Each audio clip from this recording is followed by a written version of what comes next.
Hey, good afternoon. Scott Luton, Greg White, and Kevin L. Jackson with you here on Supply Chain Now. Welcome, everybody. Greg, Kevin, good morning. Hey, good morning. Did y'all get snow like we did up in Virginia? No, we didn't. In fact, it's rain here, and it's going to be almost 60 today. So I've got an extra room, Kevin, if you need a place to stay. Well, at least we're not in some other states of the union. That's right. Yeah, that is right. Well, Kevin, you were missed over the weekend. A couple of us got together as we were updating some of our imagery for our new website being launched in March, and your ears were burning quite a bit. Everybody wanted to meet Kevin L. Jackson and get his autograph today, Greg. Yeah. Oh, come on. I just showed him the autograph I've got.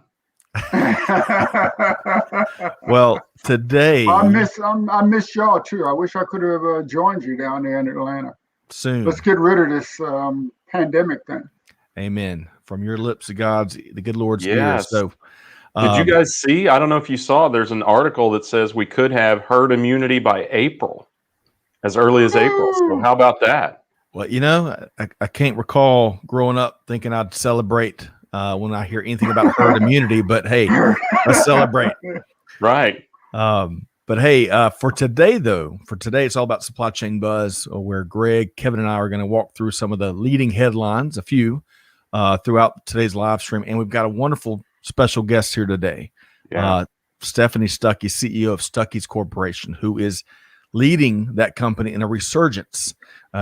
She had some big news come out in the last week or two, so we look forward to sharing her story and POV and an update with our community. Right, Greg and Kevin? Yeah, looking forward to that. Anytime we can talk about candy and supply chain, right? It's a double bonus. Double bonus. Kevin, you were going to say something. Well, Stuckey was just part of my youth. Growing up, we used to do a lot of traveling by car, and that was the place to go. Stuckey's on the side of the interstate. Well, Kevin and Greg, we might have to bolster on a couple extra hours in today's live stream. One of the things we don't have time to talk about with you, Kevin, because I bet you've got some former colleagues at NASA that were celebrating last week, huh? Yeah. Oh yeah, that was great. They have videos of the landing being released today. Perseverance.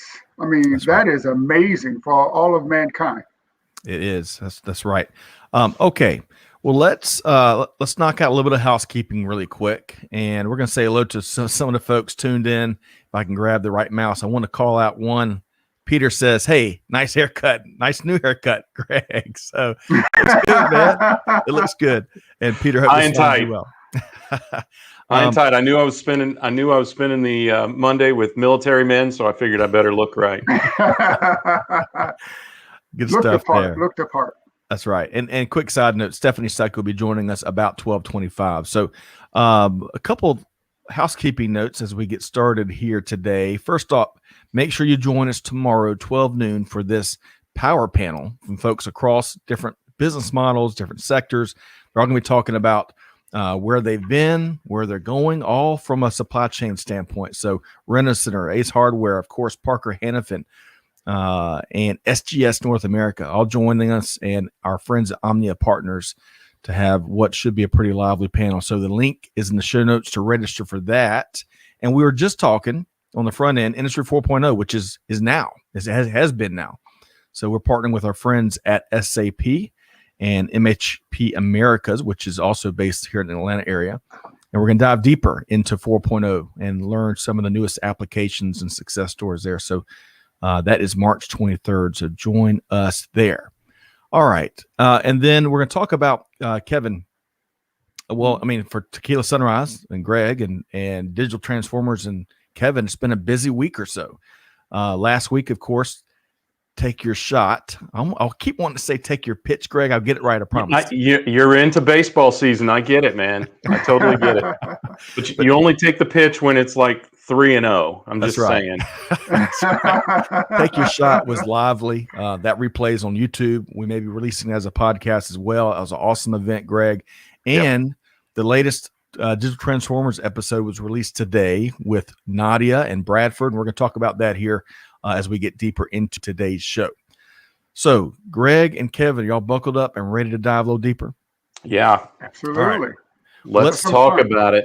Let's do it. Let's say hello to a few quick folks here. So Jeffrey Miller, who was there with us over the weekend, is tuned in today. Hope this finds you well, Jeffrey. Pratik, hope this finds you well via LinkedIn. Great to have you here. Karima, also via LinkedIn. Great to see you. Gary Smith from Snowy Roslyn, sharing some of Kevin's snow up there. He keeps saying that. Yeah. He keeps saying Snowy Roslyn. Gary, come on, man. Is that a comic book character or something? Can't you do something about that? Constantine Narendar tuned in via LinkedIn. Great to see you. Muhammad is back. He's holding down the fort these days on YouTube. Great to see you. Simon, Tom Raftery. Tom dropped a new podcast episode today, so great to see you, Tom. Jim and Montadar. I apologize if I got that wrong. Tuned in via LinkedIn. So welcome, everybody. All right, so let's dive in a little bit deeper into the news, some of the headlines, right? Yeah. Now, Greg and Kevin, if you haven't heard about this, then you may have had your head in a hole somewhere over the weekend. But Boeing and many other groups are calling for the grounding of 777s with a very specific Pratt & Whitney engine type. This comes on the heels, of course, of that Denver engine fire, which was fascinating. Y'all saw the video images of the right through the plane window of the engine on fire. Did y'all see that? Oh yeah, that's scary. Yeah. Kidding. And then a part landed in somebody's yard driveway. There was a lot of parts. It was raining parts. So look at this right here. Imagine getting ready to hop in the car and take the kids to the mall, and this lands in your driveway. Fortunately, nobody got hurt. All of the I think I just heard a Geez Louise around the corner from Amanda. It really, I mean, this is what happens. You know, when we were in Greg and Kevin, when I was in at McConnell in Wichita, Kansas, we had a door fall off a KC-135 and land in the neighborhood. Fortunately, no one got hurt there as well. But so the 777s, which is I think around 100 or so between the planes in use and the planes in inventory that have this same family of engines are going to be grounded as they get to the bottom of this. But the photos, as we're talking about, have been fascinating. Yeah, okay. Japan was quick to ground the 777s. Mm-hmm. Agreed. And Greg, it's a very long haul aircraft, right? So a lot of international flights. Yeah, good point. Good point. But thankfully, it's really amazing how much those planes, how much damage and setbacks they can take and still land safely and get everybody home safe. So we'll see. And just when you thought Boeing was out of the woods, right? Yes. I mean, right. That's the difficulty, but it is a testament to how these things are constructed, the fail safes that are in these aircraft that keep them flying even when, and of course the pilots. Agreed. That keep them flying even when something this drastic happens. Agreed. So moving from bad news at Boeing to news is getting a little bit better in Texas, as at least the weather has moved out, right? But lots of challenges remaining: power outages, water shortages. Of course, the grocery store shelves have taken a big hit, as has the trade. Think of the supply chain, logistics, and all the highways and byways going through Texas. All that has slowed down the cross-border trade, especially in the Laredo, Texas area, as supply chain dive was reporting, has really taken extra days here lately. Relief supplies are pouring in. And here, Clay and Amanda, if we can drop it in the comments, Allen Aid, wonderful nonprofit. They really leverage private sector supply chains to get the supplies into disaster areas. And Kathy Fulton and the team do a great job. So if we can drop that Allen Aid link into the notes, that'd be great. All right. One more quick hitter, and then we're going to take a deeper dive into a couple of stories with Kevin. So this was interesting. Amazon does not want a union in Alabama. According to Payday report, they're offering workers $2,000 just to quit. Reportedly hoping, wow. Reportedly hoping that the Scrum workers will take the cash and depart prior to the union vote, which wraps at the end of March. And if you've worked peak, you can make $3,000 to quit. Amazing. Greg, your quick comment on that. Do we know how many workers that is? I'm curious how that is. I think we had a recent union discussion, and it was something like 11 workers that were promoting a union. So, I mean, Alabama is a right to work state, so there's no obligation to join a union like it is in so many other states. But interesting that they must feel particularly put upon to be promoting unions in this day and age. To join when one doesn't already exist. Yeah. Kevin, it seems weird though, because just recently Amazon and Chase just shut down their joint venture about healthcare, right? And when they started it, they said it was to increase benefits for their employees and make it cheaper to have healthcare. So I don't know. I wonder if they're related. Great question. We'll have to dive deeper in a future episode of The Buzz. Greg and Kevin, before we go further, we had a great question I want to call out because Greg, as me and you know, but some of our audience members may not know, Kevin used to work with NASA and was a part of some of the space missions. I think, what was the one, Kevin, we talked about on one of our first episodes? The New Horizon. New Horizon. That's right. Yeah, that was one of the ships. I was really proud of that. Well, we got a question here. Let me recognize Sharky. Sharky's first time, so welcome, Sharky. Great to have you here via LinkedIn. We had a question from Peter, I believe, Peter Bole, and I can't find it in the comments, but I'll pose it to you. Paraphrase. So, Kevin, really quick, how long previously? How long does it take that video footage to here in Earth as it relates to when it actually took place in Mars, you think? Oh, yeah. So, one of the things that's been going around in social media is that people have been wondering, why has it taken so long to get pictures and video from Perseverance as it lands? Yes. Well, first of all, it's a long way. Okay. Right. And speed of light for one. Even with the speed of light, it's the bandwidth is very limited. I mean, you sit in your house and you complain you can't do a live stream of the baseball game or playing your games because your 100 megabits per second won't work. Well, the bandwidth coming from Mars is a lot lower than that. And on top of that, because of where Perseverance is on the surface where they land, they can't transmit directly to Earth. There's another satellite, there's another spacecraft in orbit around Mars, the Mars Reconnaissance Orbiter. It's been there for quite a few years. And NASA is actually using the MRO as a relay. So Pathfinder sends its data, these pictures and videos, to the MRO via a low gain antenna. And then MRO, when it's in the position, it transmits it back to Earth.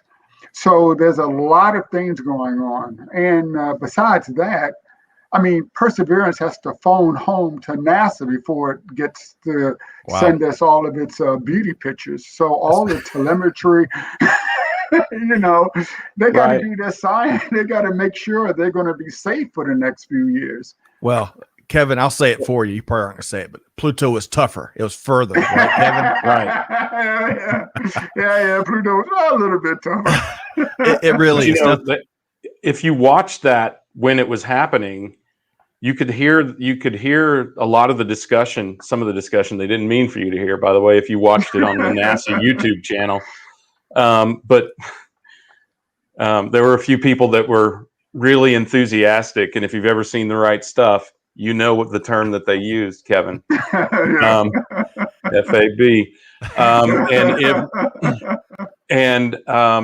You could see that they expected, because of the MRO, the position of the MRO, they expected certain outages of information during the time, and they knew it. But as they knew that they were being broadcast as well, they would say, we've lost communication, right? And then someone would go, as is expected. Yeah. They're going, remember, the kids are listening. Yeah. Right. It is all part of the plan, as you said, Kevin, and it's just part of what we have to accept when we're talking about millions of miles away for communications. So what a great story, though. Great win for NASA. It'd be fascinating to see what else comes out as they start to release more footage and content. Really quick, I want to go backwards really quick. A couple of great comments made. So Jeff says the supply chain significance of the Pratt & Whitney engine story is traceability. Parts, fasteners, adhesives, lubricants, everything. And Daryl, good morning, Daryl, or good evening, your time, says, interesting, Greg White, see the comments on traceability given the conversation that y'all just had as it relates to food traceability. Yes, we were just talking with some folks in the UAE about traceability and its importance in the supply chain. All right. So yeah, actually, you're doing a lot of work with blockchain to improve traceability of parts, food, and everything across the supply chain. Love that. So much more to dive into. And by the way, I think this is Daryl's first time in the stream, so great to have you via LinkedIn, Daryl. Okay. Yeah, he's staying up late for us, and I appreciate that. Thanks, Daryl. Moving right along, we're going to go a little bit deeper in these next two stories. So, Kevin, we've got a cutting-edge power plant in Japan. Tell us more. Well, this last week, everyone was, looking at Texas going through a horrible situation. The weather basically caused all of the electrical power plants to shut down, and you would wonder why. Well, the planners who built the power plants didn't imagine that the temperatures could get cold enough to freeze the natural gas supply lines down in Texas. And it also stopped all the wind turbines. Wind gens, right. Yeah. So they had like 46,000 megawatts of power that was offline statewide. And about 28,000 of that was from natural gas, coal, and nuclear plants, and another 18,000 from wind and solar. So, and one thing people may not know, they say, well, why didn't they just borrow electricity from other grids? It's like getting a cup of sugar, right, Kevin? You would think. Well, Texas is a whole other country. Right.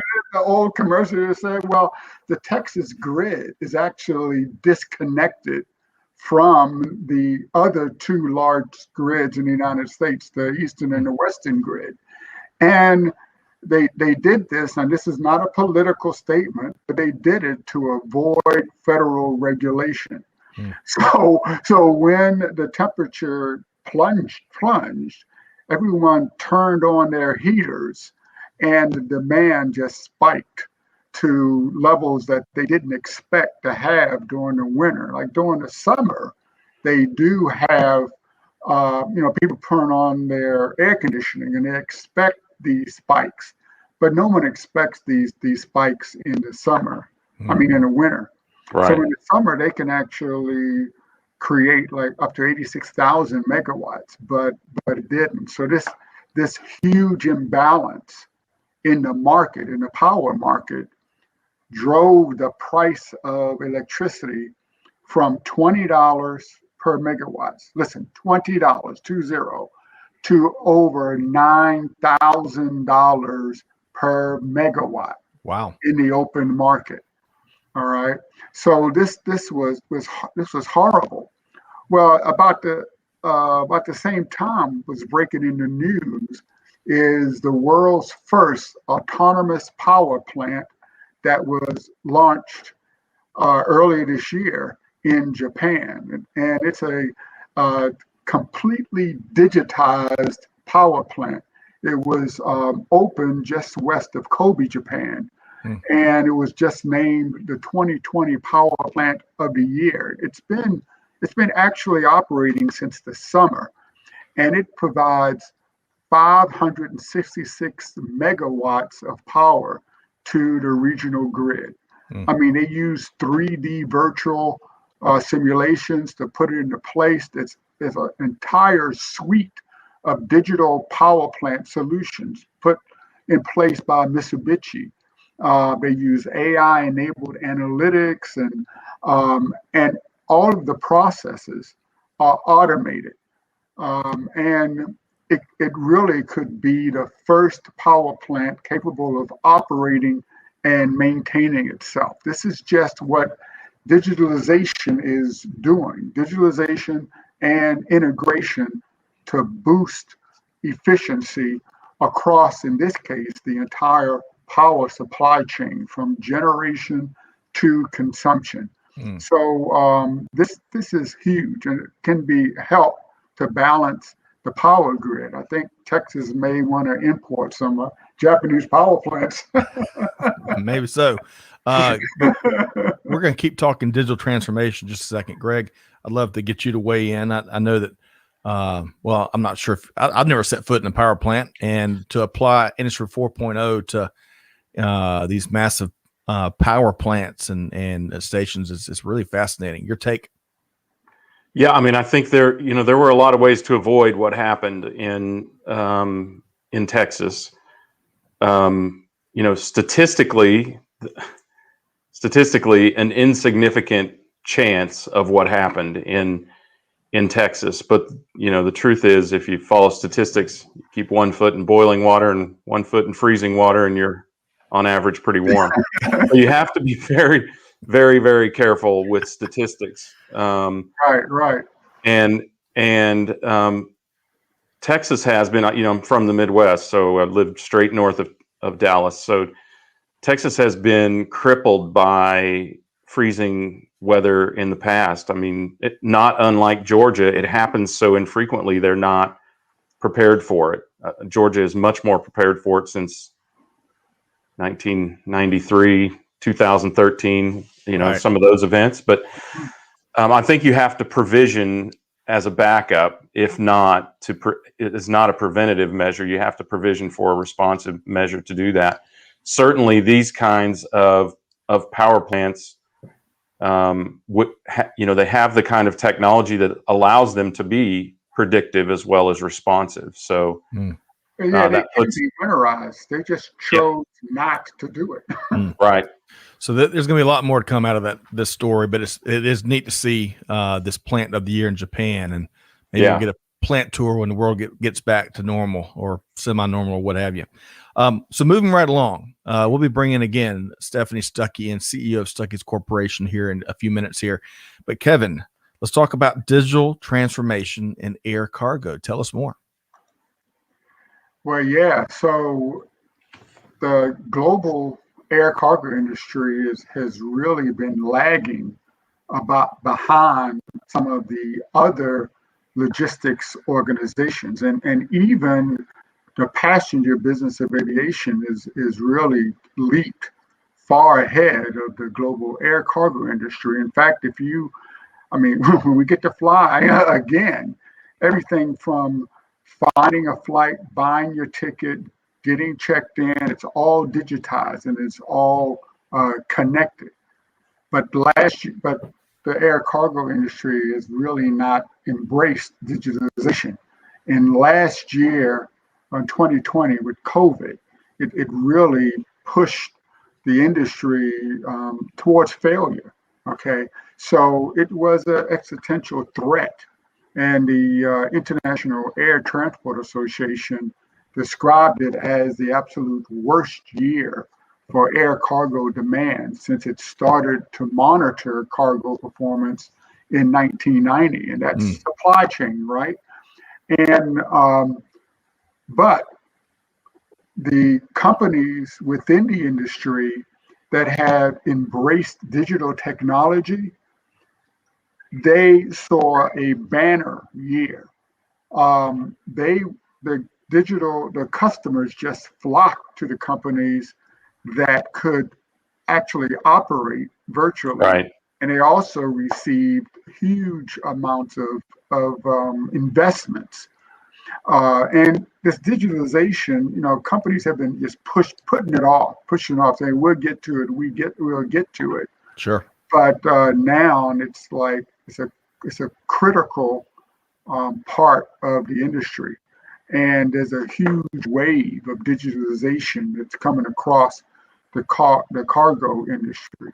But even like the train industry and ocean freight have been digitizing for years. Right. So it's amazing why they've been so slow.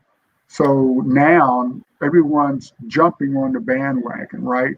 They want to use truck manifest with advanced information for airport. They want to use cryptocurrency for terminal charges, electronic tokens for trucks, and they want to facilitate digital business because they think it's going to really change air logistics the way that it's changed passenger transport.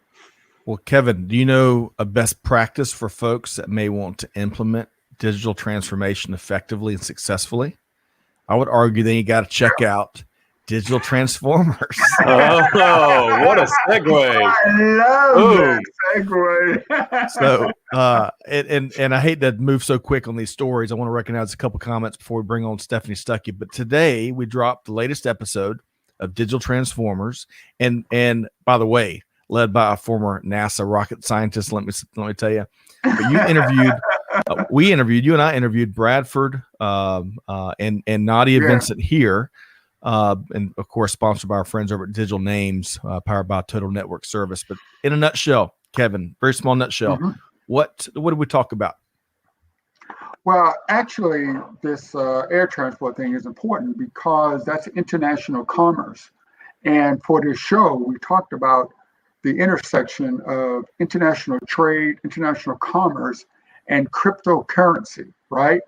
Because digitization is more than just, taking your piece of paper and putting it on the network.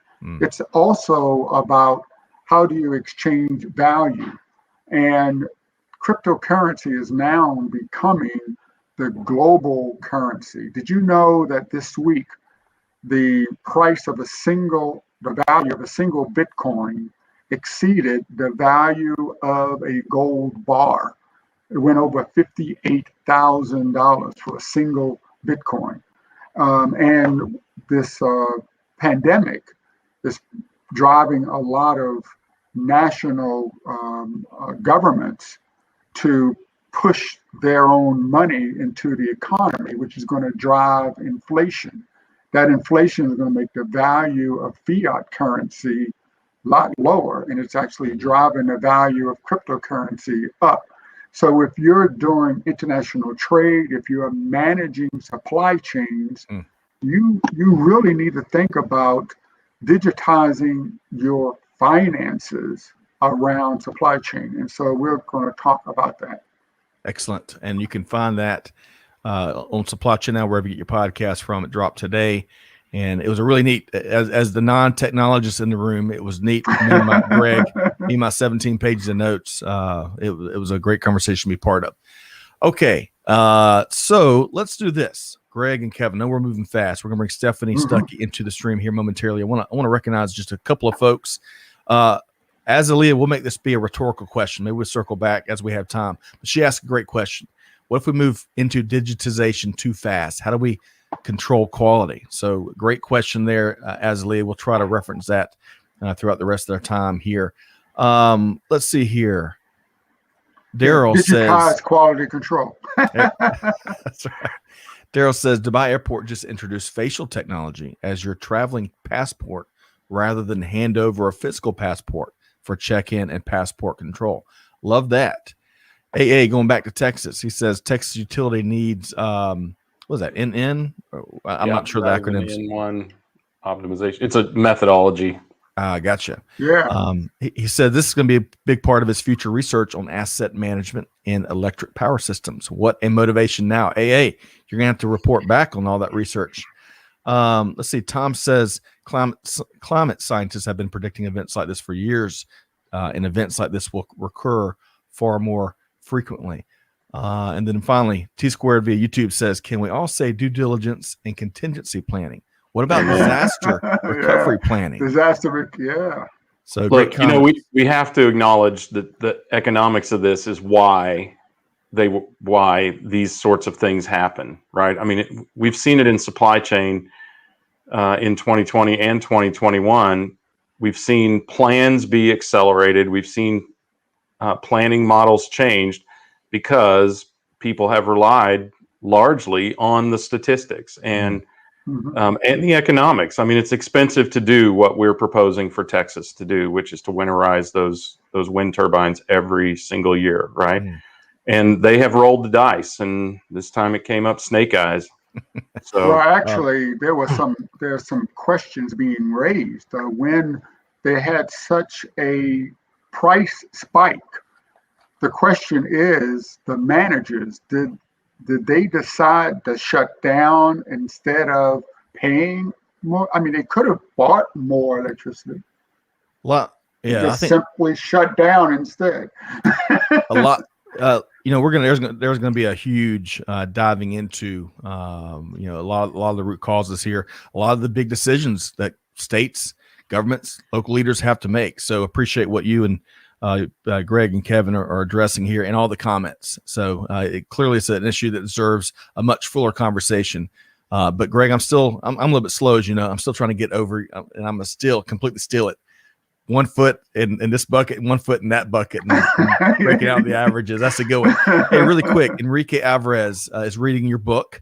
Click the transform, Kevin, and it's very interesting. So I'm sure, Enrique is the kind of person you want. If you write a book, you want to make sure you're connected to him, because he's like a book distributor, isn't it, Greg? If he finds something he likes, he passes it on. So Enrique, I hope this finds you well. Great to see you over the weekend. Okay. So moving right along, goodness gracious, Mars to Texas to Amazon. We are really covering the gamut, and we are going to, so folks, if you've ever seen this, one of the Stuckey's retail centers along all the highways and byways across the country. Greg, I think you and Vicky talked about how you'd stop whenever you drove from Arizona to West Virginia. And it's part of that, part of your upbringing. So we are pleased here today to be featuring Stephanie Stuckey, CEO of Stuckey's Corporation. We're going to dive a lot deeper into this story. Hey, Stephanie, good afternoon. And we have got, I think you're muted, Stephanie. That's the happens to all of us. There we are. Hey there. Yeah, there we go. Hey. Well, if you can't tell, I'll tell you, we've been around the world and then some on the first 30 minutes. More than around the world, around the solar system. That's right. Thank you. I'm looking to put a Stuckey's on Mars. I think that would go over really well. All right. I think so. So they need a pit stop. That's right. Well, great to have you back. Greg and I really enjoyed our sit down with you a month or two ago, where we kind of learned more about what you're leading as you look to reinvigorate and really have a resurgent organization that so many people love and have known as they travel the highways and byways. But tell us really quick, in a very small nutshell, no pun intended. Oh, there it is. So, hey, all I got is dad jokes, folks. Stephanie, for 2 or 3. For 2 or 3 folks that may be unfamiliar with Stuckey's Corporation, tell us a little about the company. Sure. Thank you for having me. So Stuckey's was founded in 1937 by my grandfather as a pecan stand on the side of the road in Eastman, Georgia. Hence the nut joke. And it grew from those very humble beginnings to, at our peak, we had almost 370 stores in 40 states across the country, and almost exclusively on the interstate highway system. I've got a picture of one behind me, shamelessly in my living room. And you showed a photo earlier. I think a lot of people, especially in the 70s, if you took a road trip in a woody station wagon with your family, you would have stopped at those blue roof Stuckey stores and gotten pecan-based snacks. We're best known for our pecan log roll. And the company fell out of family hands for decades.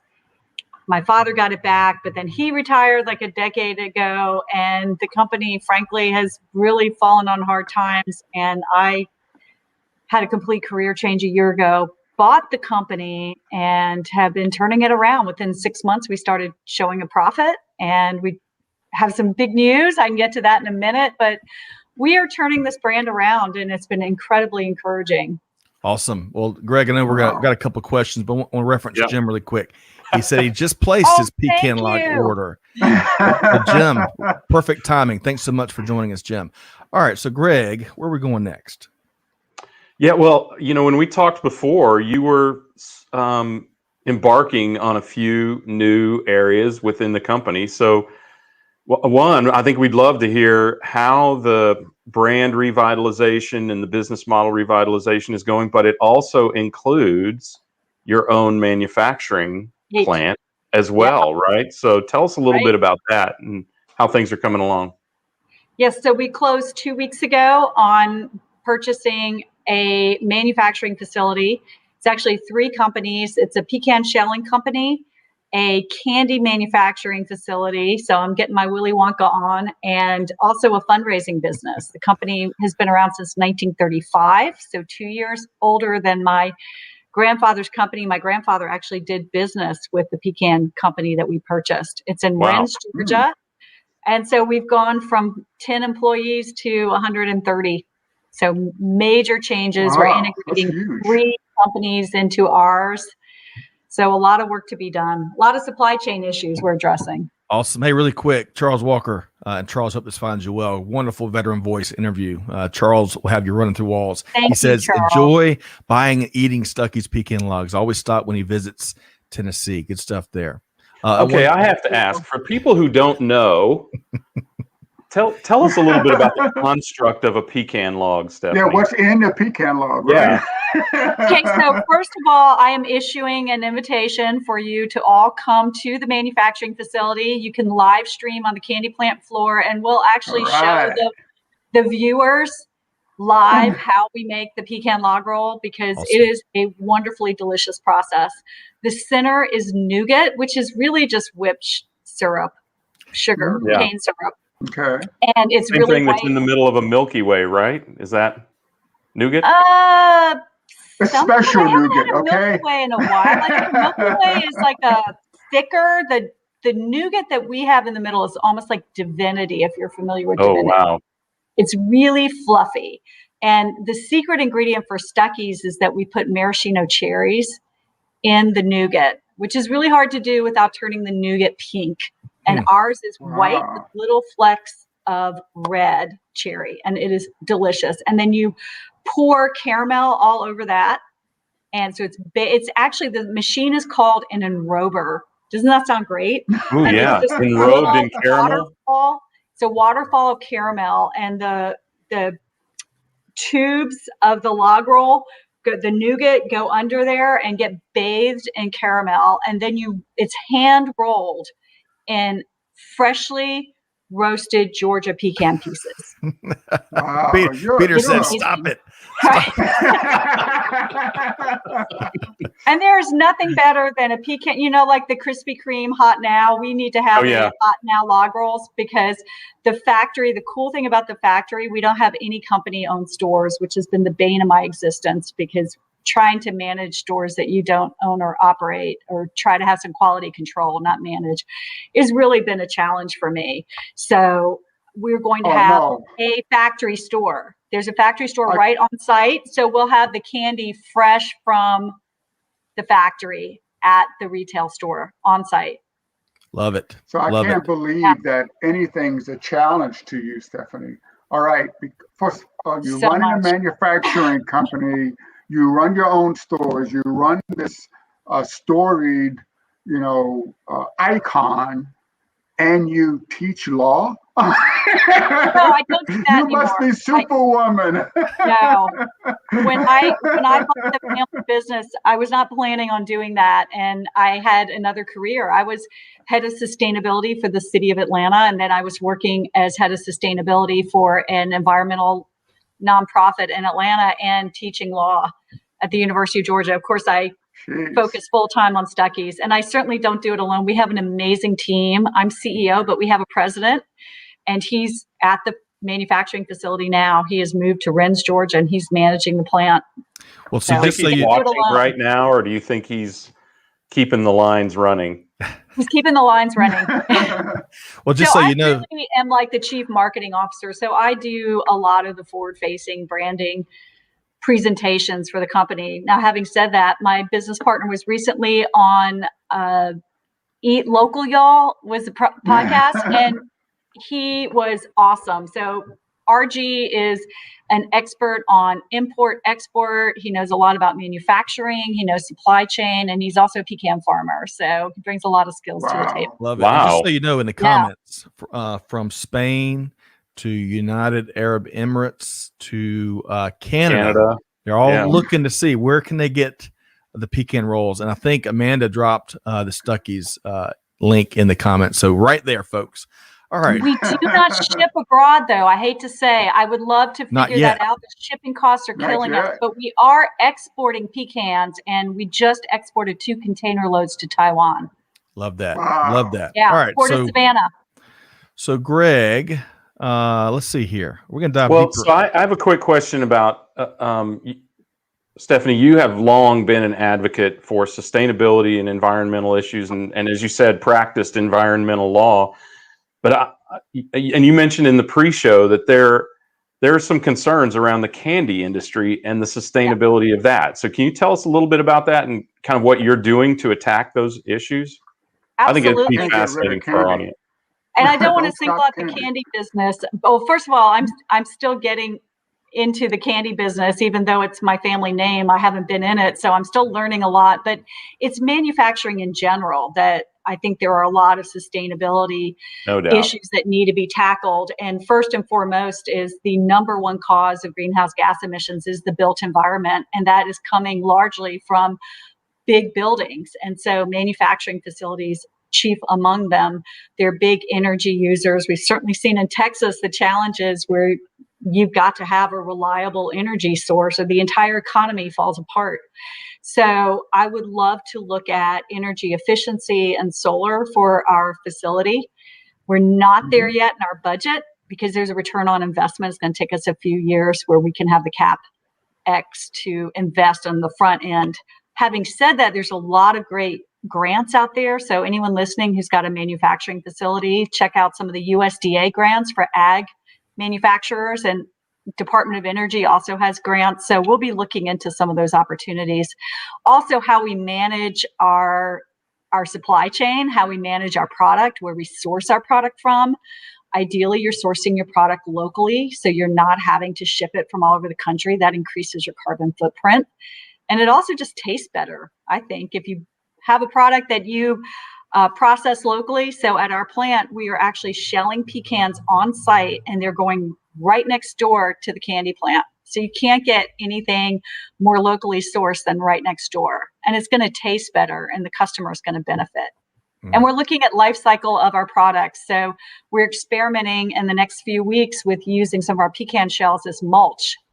So stay tuned. I'll be posting on that on LinkedIn. Yeah, we've got some cool partners on that. I can't say anything just yet, but we'll probably have a press release. So, well, first of all, I appreciate you sharing that. And it's, I think this is a really nice juxtaposition of your skills, right? Your family history is in candy. Your professional history is in environmental. You're now involved in manufacturing where you can really, really impact that. And I know you are taking, as you just outlined, a ton of measures to really increase the sustainability of your production, but also the organic and sustainable nature of your product itself. And that's really commendable. So tell us, one, how's it going? And what do you see in the future for Stuckey's? Because you have dramatically changed the business model of this organization. So exciting. Share with us a little bit. It's going well, although we certainly have the challenges that everyone is facing right now with COVID, and not just supply chain, but since we're primarily situated on America's highways on the exits, we're having challenges getting traffic to our stores. So we've had to pivot and adjust, and we've started selling our product to retail customers, retail partners. So we have some 200 retail partners now, many of which we've gotten in the past year, like Ace Hardware stores and Dollywood. Well, Dollywood's not as busy right now as we'd like it to be, but Ace Hardware is booming. Yeah. And we've had a big box retailer reach out to us recently. I don't want to say just yet. I don't want to jinx it, and I hope it'll come through, but they're interested in carrying our product. Now that we manufacture, we can meet the margins that these larger retailers require, and we can meet their quality certifications. So that part of it's really exciting. I think the major shift for consumers, and this would be of interest to listeners, is you really have to figure out what's driving your revenue. And even though it's hard, and for me, it's emotionally hard as well as just changing how we do business to shift. But we have to get away from focusing on our stores as much as we're known for the Stuckey stores and focus on our product, because we're making our revenue from our product. 70%, 80% of our revenue comes from sale of our candies and our pecan snacks and our merchandise and, stuff like this t-shirt that I'm wearing, which is our best-selling t-shirt, by the way. But that's where we're making our money. And so I really had to double down on learning to promote the product almost more than the stores, and hoping, and I think consumers are realizing, you don't have to necessarily go on a road trip and stop at a Stuckey's to get that Stuckey's experience. You can go online, and our online sales are up 550%. I mean, wow. So this is one question I really have. This is amazing. I mean, I really love business models. I'm a geek for business models. Right? So, but did your decision to digitally transform Stuckey's drive you to get into manufacturing, or did the decision to manufacture drive digital transformation across the entire company? I don't think one drove the other. Same time? Same time, huh? Yeah, I mean, I realized, and then my business partner, I brought him on board 6 months after I bought the company, when I realized I couldn't do it alone and I needed someone like RG as my partner. But we realized pretty quickly that we were making our profit from the sale of product, but we weren't getting the margin that we really need to reach the numbers that we want. And the only way you can get the margin, we think, is to make it ourselves. I mean, either that or you source it cheaper, but that's hard, right? And you're dependent on others. The other advantage of making product yourself is that you can private label. And I'm sure most of the listeners are familiar with that, but if you go to Whole Foods, for example, and you see their in-store branded product, that's usually, I mean, Whole Foods doesn't make that. They'll pay someone to make that product for them. Or if you go to and you see their in-house brand. So we now have the capacity, if Cracker Barrel, if you're listening, we'd love to make your pecan log rolls for you. Wait a second. Is it even legal for anyone else to make pecan log rolls? Yeah. I thought that was a shame you couldn't have patented that. Theirs. Yeah, vertical integration. Somebody commented on that, Gary. You're right. That's exactly what we're doing. We're vertically integrating. I like to say from tree to table, because we own the pecan trees as well. Right. So we really are, and more so than most retail operations that are on the interstate highway system. I don't know any others that is known for a specific product like we are, and that is now making that product. And we have a distribution facility in Eastman, Georgia. So we make our product, we distribute our product, and we sell our product. So I should point out, you are. Dynamo. I was just saying, you are a case study in digital transformation, because it's not just technology, it is the entire business model. And I commend you. Well, I have to say, digitally, we really need some help. And I think that's a challenge with small businesses, is especially ones like Stuckey's that have been around for 80 years, is adapting to technology, and we really could use some help. Like our online sales platform is not integrated with our accounting software. Yeah, So I think that's a huge challenge for us. it's interesting because when I recollect on our previous conversation, Stephanie, it was a foundational transformation that includes some digitalization, right? But truthfully, you had to accept the fact that you did not make money with what your iconic brand stood for so many Americans, which is the stores themselves, but instead on the product, and sort of divest yourself, at least emotionally, of the stores to focus on making the brand and the product itself the core, the center of what you do, right? That's not to say it's not part of my strategic longer term plan. And if there are any investors out there who want to partner with us and help me build some new stores, I'm open to that discussion, but we have to be realistic about where we are right now. I do have a dream of having some corporate owned stores that would just be absolutely amazing destination experiential locations. Like and I've got a whole creative brief on it. Pecan rolls. Yeah. So I mean, I have a 2-page creative brief that this is what I do in my spare time. I dream about what I want this store to be like. Yep. And we'll get there someday, but right now we're selling our product. Undoubtedly. 2 quick points. First off, Gary Smith, thanks so much. You've been on, you were on Gary's radar for quite some time. Gary's originally from Georgia, and he connected us as how we came to interview you on the first podcast. So thanks to you, tip of the hat, Gary. And Stephanie, the question, $1 million question everybody's just dying to know, where's the cat today? Where's the cat? Right. My cat's usually jumping all over the place. Smoky cat. She's asleep on my Wi-Fi box downstairs. Okay. Oh gosh. All right. Oh, one thing I do have an important question though. Is it pecan or pecan? Ooh. Boy, we did this last time, didn't we? I get asked to weigh in on that all the time, and I am in the minority. I say pecan, and 70% of Americans, including my business partners, say pecan. Okay. I just can't help myself. On video now. There are 3 ways to say it. Arguably, there are 3 ways to say it: pecan, pecan, or pecan. Right? Because my great grandmother used to say pecan. Right. Pecan pie. Right. There's My 4 mother ways. says pecan. 4? Yeah. Oh, 4. What's the 4th? Pecan, pecan, pecan, pecan. Wow. It's all in how it's all in the accent.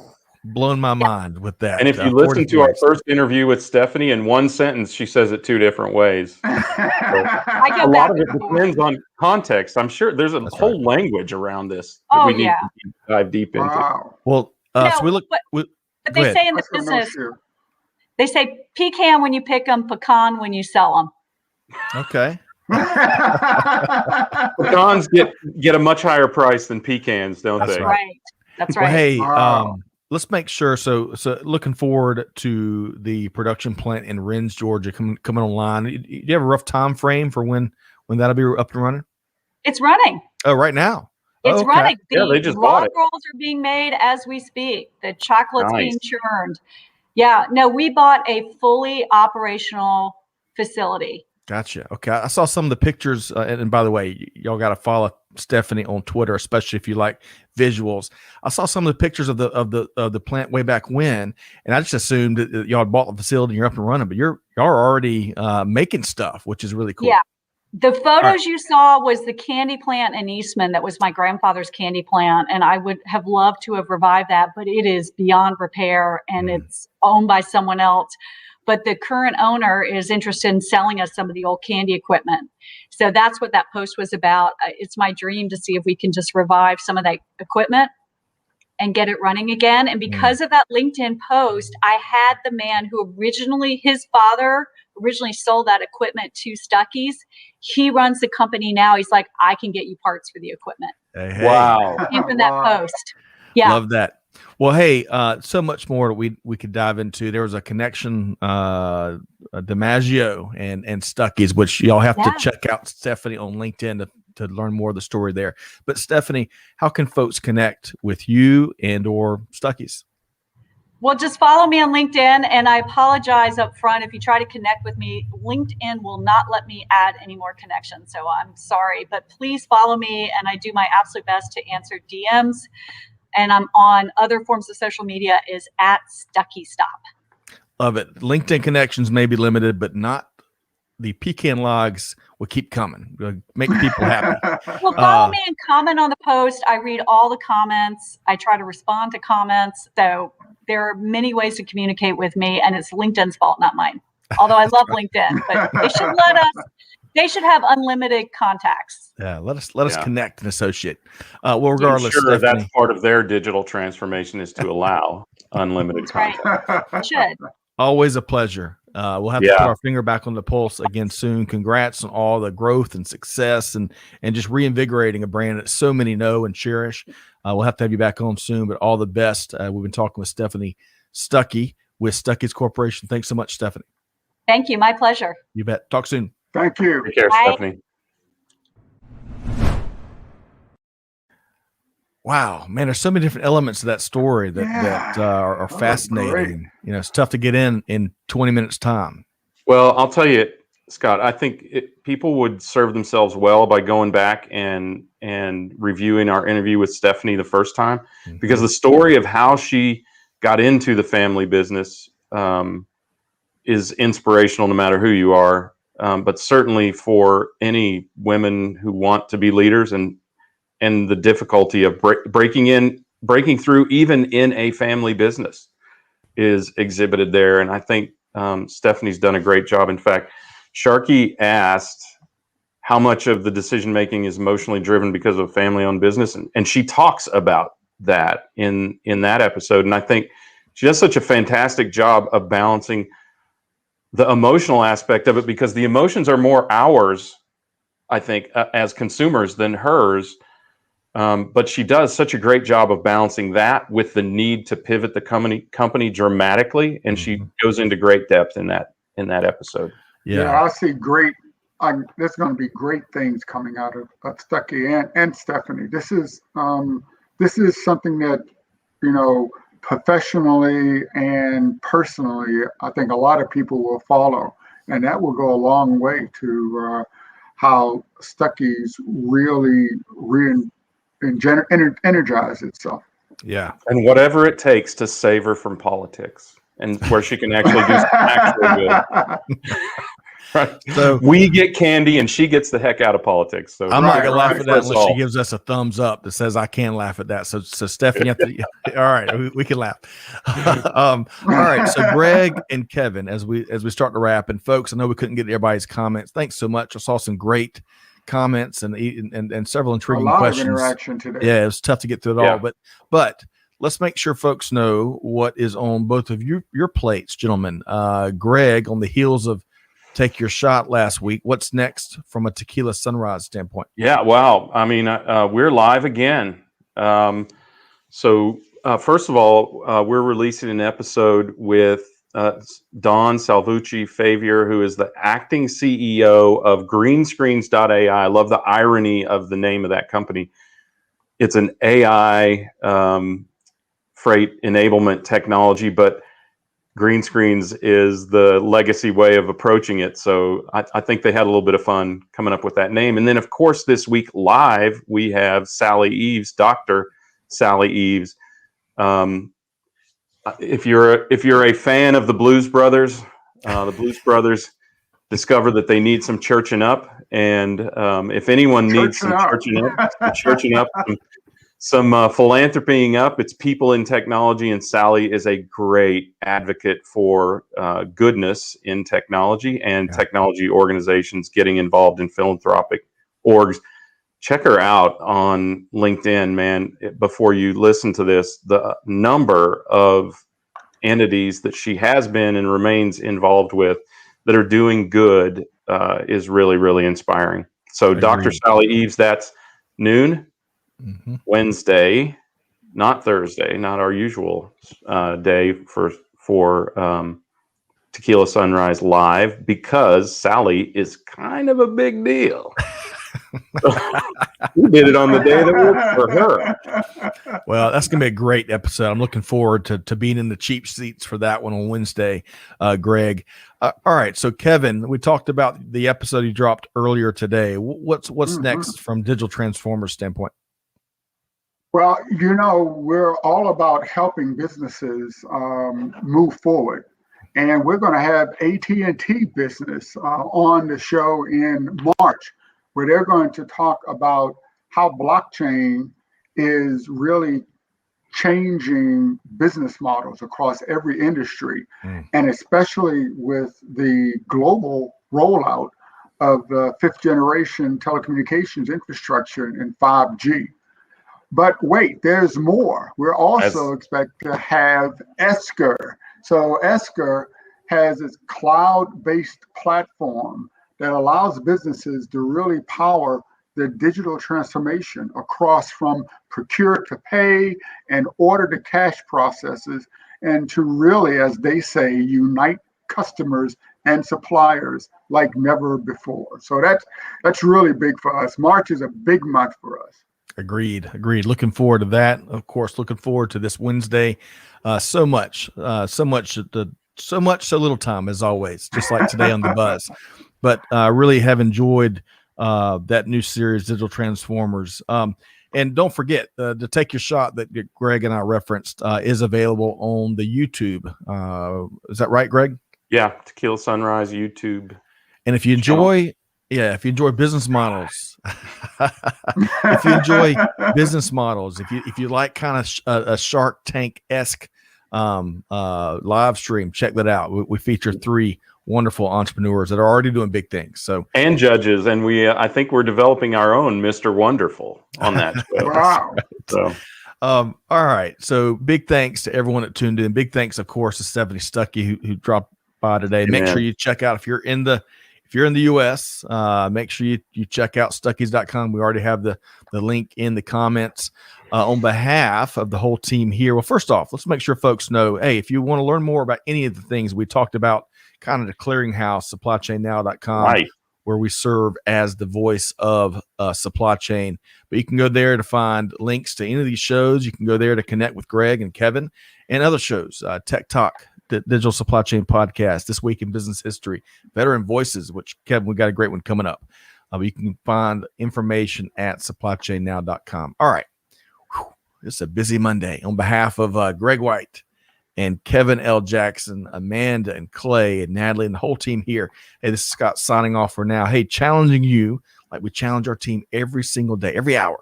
Do good, give forward, and be the change that's needed. Be just like Stephanie Stuckey. And on that note, we'll see you next time here on Supply Chain Now. Thanks, everybody. Thank you.